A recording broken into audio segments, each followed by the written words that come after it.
Claire Voss had been the CEO of Voss Infrastructure Group for 3 years, and she had never once signed closing documents that large without her hands being perfectly steady. This morning, the hands had been steady. The voice in her chest was not. The Meridian Bridge acquisition, $340 million, closing documents signed at 9:07 a.m., was the biggest deal her company had ever done. Her father had talked about this bridge for years, the one that would take Voss from regional to national, the one that proved the company was ready. She had made it happen. She had signed the papers at 9:07 on the first Tuesday of spring, and now it was 10:14, and she was standing in the parking lot below the bridge on an overcast morning. And the voice in her chest was still asking its question, and she had not answered it. She noticed the man in the safety vest when Owen Hargrove pointed, gesturing toward the South Tower access road while describing the maintenance schedule. The man was at the far end of the lot, leaning against a white work truck and writing in a notebook. The vest was orange and faded, a Hargrove and Associates logo on the chest barely readable from this distance. Below the logo, clipped to the breast pocket, was a yellow and white project badge with block lettering she would have needed to be much closer to read. She said something to Owen. 3 words, the kind you say without thinking and forget in the same moment. Owen laughed, a short sound, half genuine and half something else she did not know. The man looked up once, without expression, and then went back to his notebook. He had been waiting 13 years for someone from the bridge's ownership to stand in that parking lot. He wrote down the number he had just recorded from the South Tower cable, 19 Hz, 6 fewer than the design specification, closed the notebook, and above them all, the Meridian Bridge cables made their particular sound in the wind off the Callaway River. Daniel Reyes had been an independent field inspector for 4 years, and before that a structural engineer for 11, and before that the kind of student who slept 3 hours a night for 6 years, because there was always one more load distribution calculation to run before the models would stop lying. The truck was a 2014 F-250, white, with a Reyes Independent Safety Inspection placard magnetized to the driver's door, and 3 notebooks stacked on the passenger dash, 1 current, 2 filled, all identical in format, date, time, location, cable designation, frequency reading, ambient temperature, traffic load classification, deviation from design specification. 3 years of readings, 36 months of coming to this bridge on his own time, with his own equipment, because no one else was doing it, and the numbers were getting worse. His inspection kit was in a hard case in the truck bed, a vibration analyzer calibrated last Wednesday, an acoustic resonance sensor, a thermal imaging unit for detecting stress concentration in cable anchor. The thermal unit had cost him $4,200, and he had bought it with money he did not technically have at the time, because the bridge needed monitoring, and no one was doing it. Sophia had drawn a small bridge on the inside cover of the current notebook in red pen, labeled it Dad's Bridge, and drawn stick figures walking across it. He had not removed this. She was 8 years old. She wore her grandfather's glasses, round, brass-framed, the prescription 20 years out of date, because she had decided at age 7 that they made her look like an engineer. She carried a small brass level in her jacket pocket, battered, with a chip in the lower left corner from where it had been dropped on the concrete floor of the Callaway Street footbridge in 1970. It was Emmanuel Reyes's level, Daniel's father, a mason who had built things in this city for 30 years and never put his name on any of them. Daniel had given it to Sophia when she was 5 and told her that his father had always said the most important thing any builder can know is what's level and what isn't in construction, and in everything else. She took this seriously. She had checked the level of her school desk last month and submitted a formal written complaint to the principal. This morning, she had asked 3 questions about cable-stayed bridges while he loaded the truck, including one about tension distribution under asymmetric load that he had not expected. Then, she had gone to school with a sketch of a suspension diagram he had drawn for her on the back of an envelope. He felt the thing in his chest when he pulled into the bridge lot and saw Owen Hargrove's car already there, and beside it a dark blue Audi with a Voss infrastructure parking permit, and a woman in a gray blazer walking toward the South Tower access road with a legal team behind her. The new owner. The acquisition had been in the industry news for a month. He had known the close. 19 days remained in the indemnification window, the clause in the Hargrove closing documents specifying that if no structural contest was filed within 21 days of the acquisition date, Hargrove and Associates would be permanently indemnified against any claims arising from the bridge's design or original construction. The window had opened yesterday at 9:07 a.m. It closed on March 4. After that, whatever was in the anchor plates was her problem, not theirs. He had known about this clause for 3 years.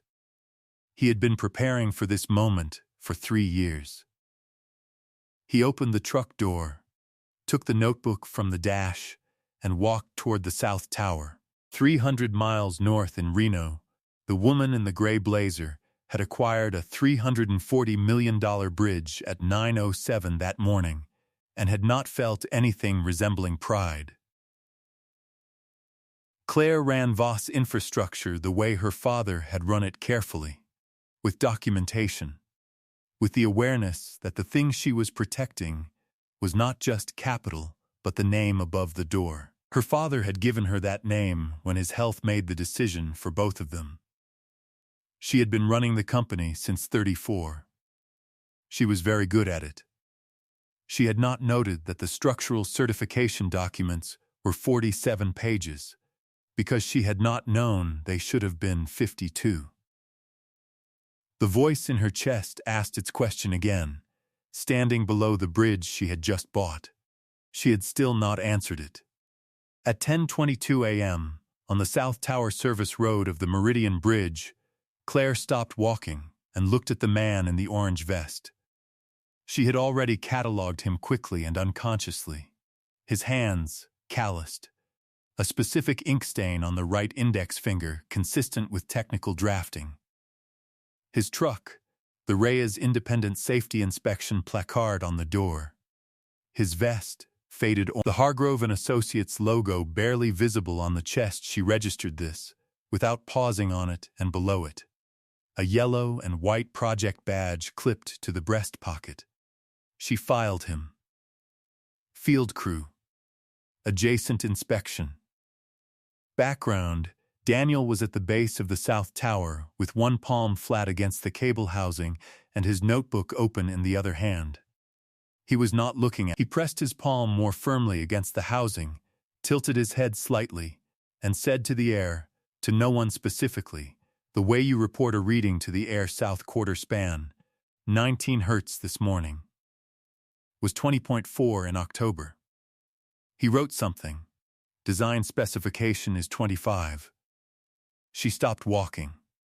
What does that mean? She said. It escaped before she decided to ask. She heard herself and knew the question had not been approved by the version of her who was here to do a post-acquisition site walk, and she waited. He said, "Ask your structural consultant." He did not look up. Owen said, from just behind her, "There's baseline variance in cable tension that's entirely within the normal. I have a city utility inspection permit through the end of the month," Daniel said. Still writing. "I'm not in anyone's way." Claire looked at the badge on his vest. The lettering was close enough to read now. Meridian Bridge MB 2005 Engineering Staff.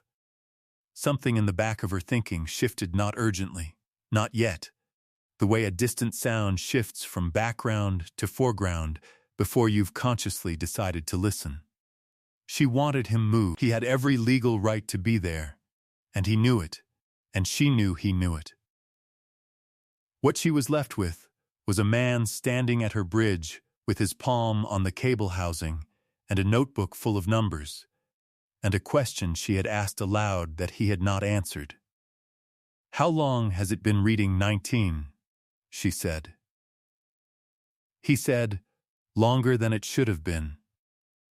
That's not an answer. He looked at her for the first time directly, without preamble. He said, "Ask the engineering firm that certified this structure what the cable frequency readings were at submission. Then compare those numbers to what you're looking at now." He closed the notebook. "That's your answer." Owen said something measured about baseline variance in this climate and bridge type. She heard it from a distance. She stood at the base of the South Tower, with the badge on the faded vest, and the notebook in Daniel's hand, and the badge's claim number sitting in her thinking. And the voice in her chest asked its question one more time, and this time it was aimed at something specific. Something with 47 pages, and a frequency reading, and a man who had been waiting 13 years, and she did not walk away from it. She didn't walk away. Her question sat between them in the wind off the Callaway River, and Daniel went back to the housing, and Owen Hargrove tugged his collar twice, with 2 fingers automatic. A quick release of pressure. A habit that belonged only to him and said nothing more. She asked for the notebook at 11 o'clock, because she had no other efficient tool for closing a gap she could feel but couldn't name. He handed it to her without a word. She stood at the base of the South Tower and read. 3 years of cable frequency readings, date by date, tower by tower, formatted in columns, location, frequency in hertz, ambient conditions, traffic load, deviation from design specification. Running percentage of change since baseline. The baseline readings were from 2022. Every column since then showed a one-directional trend. She turned to the back of the 3rd year's entries and found a single chart, south quarter span, cumulative frequency deviation. The line moved in one direction. It had not moved the other direction once in 36 months. She did not hand the notebook back. He did not ask for it. The silence between them held the shape of everything she had been refusing to ask since 9:07 that morning. She stood at the base of the South Tower with the notebook open in her hands and felt the ground shift in a way that had nothing to do with the bridge.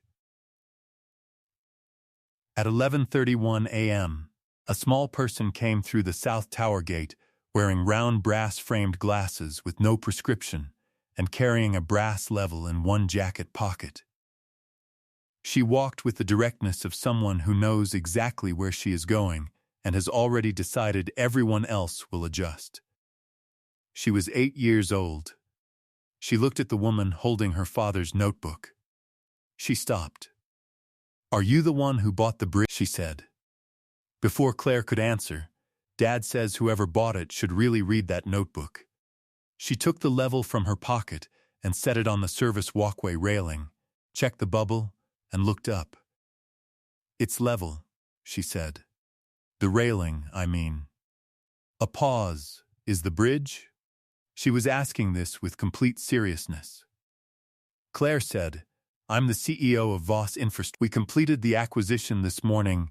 Sophia looked at her with the patient readiness of someone who has heard adults answer the wrong question before. "Then you're the person my dad needs to talk to," she said, in the tone of someone stating a logistical fact. She pocketed the level. "He's been coming here for 3 years," she said. "Every month. Sometimes I come with him. He always writes down the same numbers. They're always a little worse." She looked at the notebook in Claire's hands. "He says the bridge can't speak for itself, so somebody has to." She went to stand beside her father. Claire looked at the notebook, and then at the chart, and then at the small girl with the brass-framed glasses, who was standing beside Daniel with the flat patience of someone who has been doing this for 3 years and is not tired of it yet. She said nothing for a moment, and the thing she had been about to say something scheduling and efficient. Something about commissioning a proper structural review did not get said, because this child had just told her, in 4 sentences, what 7 months of legal due diligence had not, and she was standing there receiving it, and her voice had done something she hadn't directed it to. "He comes every month?" she said. "Every month," Sophia said. Then she put the level back on the railing, checked the bubble again, and did not say anything else. Daniel watched. He didn't prompt Sophia or signal to Claire or make the interaction easier for anyone. He watched, and Claire could feel him watching, and she straightened slightly and did not look at him, and she was not sure. Standing at the South Tower with the frequency deviation chart in her hands and the child's brass-framed glasses catching the overcast light, that she had ever in her life been so completely outmaneuvered by a situation she was certain she controlled. At noon, Owen Hargrove came down the service road already talking. Cable tension variance is fully within the certified parameters. The baseline deviation your inspector is citing is climatological. It's documented in the certification as expected seasonal. He saw Daniel. His face did something brief and controlled. Claire saw it without knowing yet what she was seeing. Owen crossed to where they were standing. His hand came up to his collar, tugged twice with 2 fingers quick, automatic. A release of pressure he didn't know he performed, and he turned to Claire. "Is this one of the city's corridor inspectors? I can have site management schedule a separate access window so he's not overlapping your review," Daniel said. Owen. Just his name, 1 word. "Quiet." Owen stopped. "The anchor plate fatigue analysis," Daniel said. His voice did not change speed or register. He was looking at the cable housing above them, not at Owen. Internal report MB 2005, dated March 14, 2011, stamped with my PE license NV 22941. It was redacted before the structural certification was submitted to the Department of Transportation. The 47-page document VOS infrastructure received at closing yesterday morning does not contain pages 23 through 20. Owen said nothing. "The original unredacted report is in my possession. A filed copy exists in the Hargrove firm's Engineering Records Archive in Chicago, retained under the 30-year Professional Records Statute File ME 2011 C9. It has never been destroyed." Owen's hand came up toward his stopped. Selling a public infrastructure asset with a known and undisclosed structural fatigue risk is fraud under Nevada engineering statute. The Professional Engineering Ethics Board has a standing interest in stamped reports that are redacted before regulatory submission. 1 pause. She should read the rest of the notebook. He turned back to the cable housing and resumed writing. Owen stood. His hand came up toward his collar 1 more time. Did not complete the motion. The automatic pull of it, the gesture that had arrived with him and carried him through every sentence he had spoken, was simply gone. Replaced by nothing, by his hand at his side, very still. He turned and walked toward his car. He did not look back. He became smaller as he walked, and then he was in the car, and then the car was moving, and then he was gone. Claire did not speak. She stood at the South Tower and looked at the notebook in her hands and the housing above her, and the road where the car had been. And she had no sentence for the space between what she had signed at 9:07 and what she was standing in now. The city traffic moved on the deck above them. The cables made their sound. The frequency reading in the notebook 19 Hz, at the bottom of a column that all told the same story, sat in her hands, and she said nothing. And the silence lasted longer than any she had stood in since her father died. She made 1 call. Not to Hargrove's legal team, not to the deal counsel who had spent 7 months reviewing the acquisition, to the Nevada Department of Transportation's Public Records Division. She asked for the complete structural certification file for the Meridian Bridge, project reference MB 2005, and she asked them to tell her the page count of the document on file. She stood 20 feet from Daniel while they found the file. Sophia was sitting on the curb of the service road with the level in her lap, checking its bubble. The records division called back in 11 minutes. The DOTI's copy of the Meridian Bridge structural certification was 52 pages. The copy in the Hargrove closing documents, the copy her legal team had reviewed for 7 months, was 47. The DOTI's filing index listed pages 23 through 27 as Supplementary Fatigue Analysis Cable Anchor System South Tower. The pages were stamped with a PE license number, NV22941. She asked for the name on that license. The clerk spelled it, REYES. She looked at Daniel for a long moment. He was writing down a new cable reading. He had not looked up. She went to stand beside him. She said, "The dot copy is 52 pages. He said, "I know."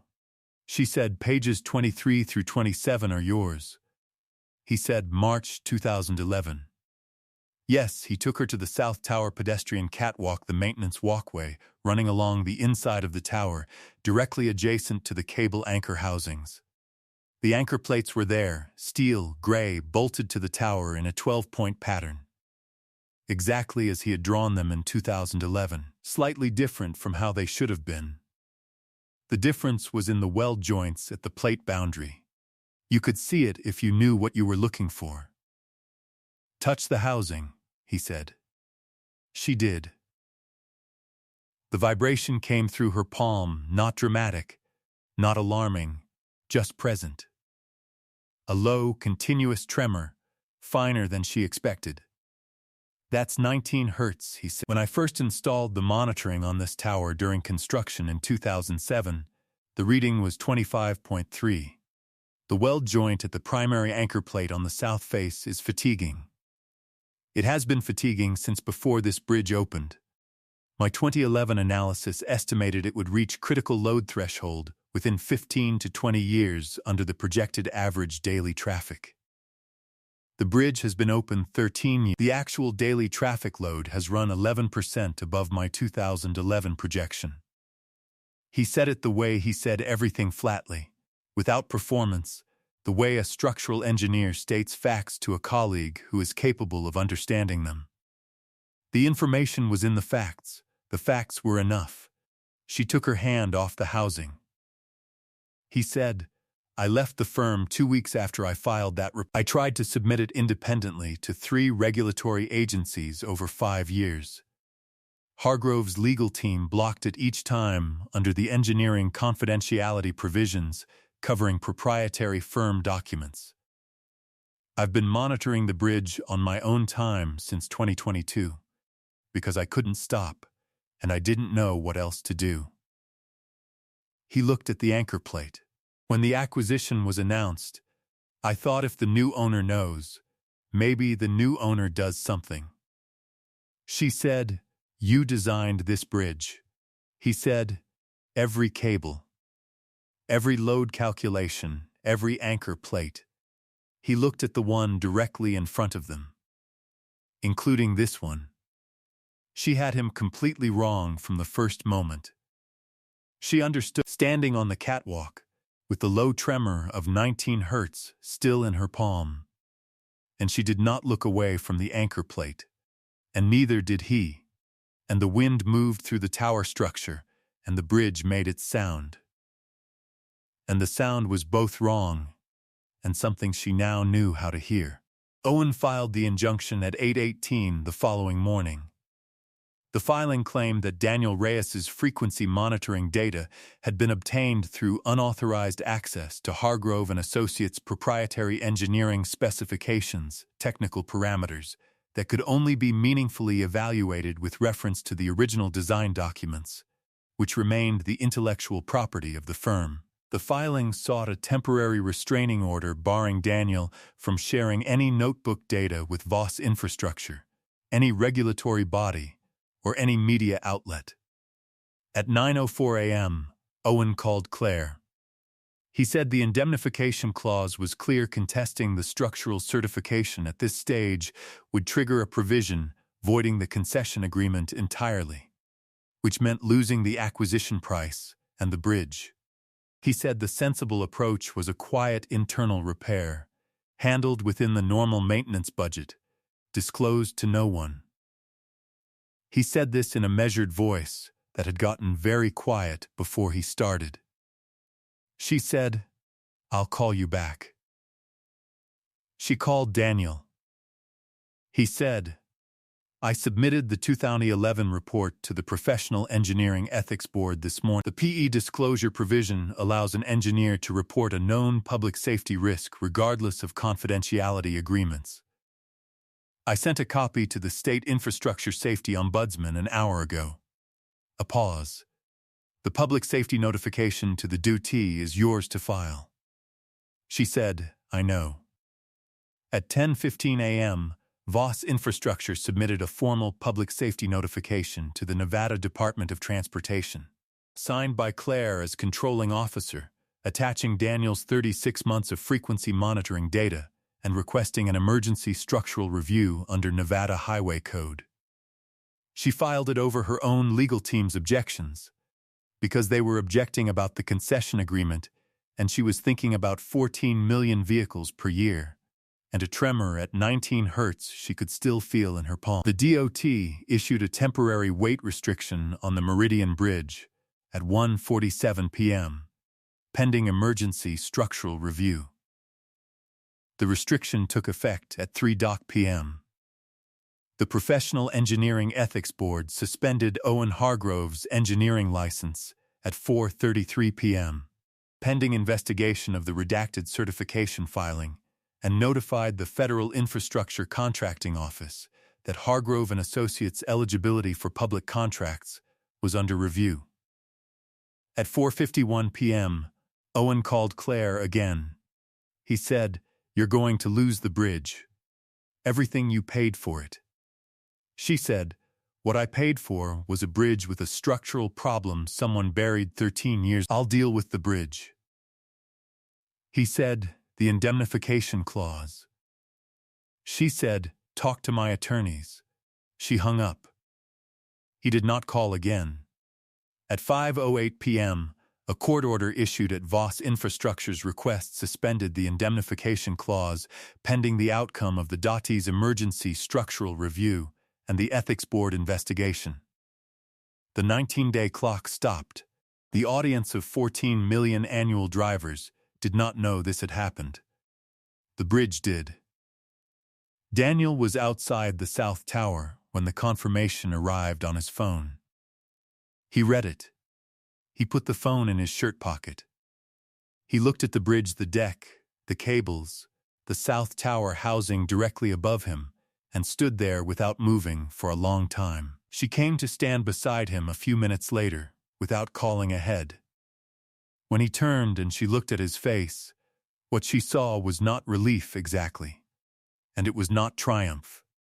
It was something quieter, the expression of a man who has been speaking a true thing into a silence for 13 years, over and over into a space that gave nothing back, and who has just heard the silence answer.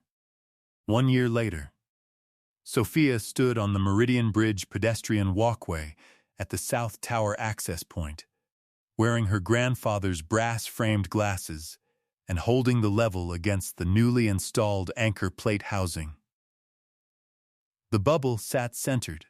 She recorded this in her own notebook grid paper, no drawings in it, because she was 9 years old and conducting a formal inspection and did not see any reason to do it informally. "Level," she said, to no one. Then, good. She had gotten the glasses prescription checked at an optometrist and found it was not as far from her own as she had which she took as evidence of something she planned to put in her notes. Daniel Reyes Structural Consulting, a single office near the Callaway Street footbridge Emmanuel Reyes had helped build in 1974, had 4 active municipal bridge contracts as of this month, 2 in Nevada and 2 in adjacent states. The frequency monitoring logs from the Meridian Bridge, 37 months of, had been published in the Journal of Bridge Engineering, Volume 29, under Daniel's name, as a case study in independent infrastructure monitoring and suppressed safety documentation. By February, it was assigned reading in 2 university structural engineering programs. The anchor plate repair had been completed in March. The replacement weld joints passed independent certification. The cable frequency reading at the south quarter span, taken the morning after inspection clearance, was 24.8 Hz. Daniel wrote it down. He kept the notebook. Voss Infrastructure renegotiated the concession terms following the Ethics Board ruling and the .T review.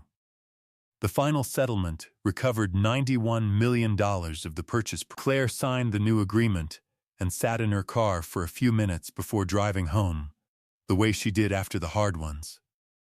She thought about her father. She thought he would have said something practical, and she wasn't sure what it would have been, and she missed that about him. They were on the bridge now. Sophia was 14 feet ahead at the second housing, level in hand. The late afternoon light was low over the Callaway River, and it turned the cables gold from the west. They were both at the railing. Daniel's hand was on it. Claire's hand was on it, 6 inches from his. Neither of them moved it. Sophia said, without turning around, "This one's level 2. And neither of them said anything, and the moment did not require them. And the 6 inches between their hands stayed exactly as it was, not closing, not moving away, just there, in the low gold light, with the cables steady above them and the river below. The structure doesn't lie, only the documents do, and documents can be buried.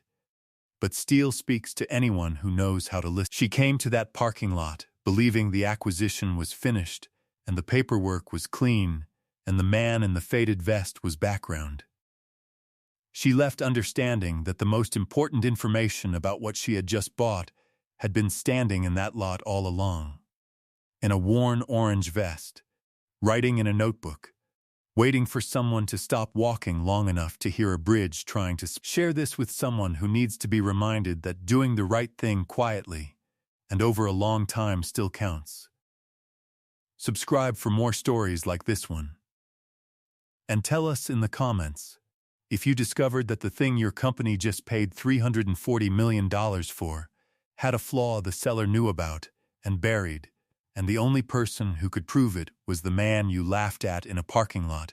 What would you do first? We read every one.